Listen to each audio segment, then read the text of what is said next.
The Sun was born about 4.6 billion years ago.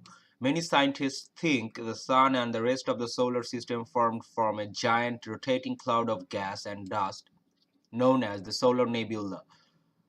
As the nebula collapsed because of its gravity, it spun faster and flattened into a disk. Most of the material was pulled toward the center to form the Sun. The Sun has enough nuclear fuel to stay much as it is now for another 5 billion years. After that, it will swell to become a red giant. Eventually, it will shed its outer layers, and the remaining core will collapse to become a white dwarf.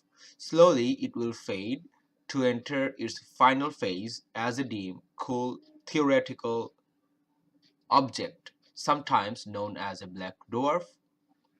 The question is, which of the following does the passage accurately reflect on a whole about the cosmological theory of Sun? The passage discusses the views with a reflection on the birth process of Sun followed by the transformation of this star of the solar system towards a consequential end.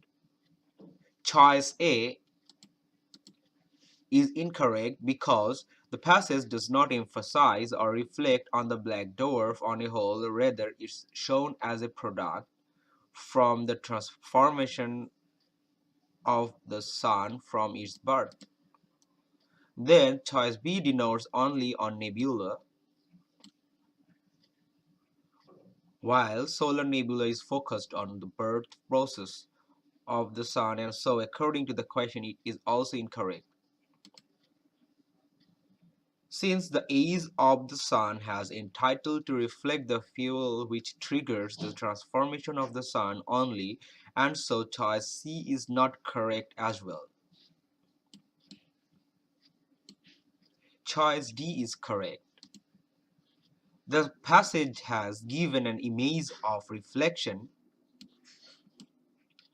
of the periodic and stipulated stages in the cosmological pathway Sun has passed from its birth to an end in black dwarf by regular combustion of fuel in a perpetual transformation.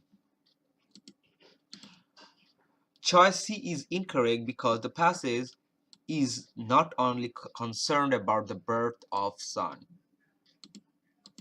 So the correct answer is choice D.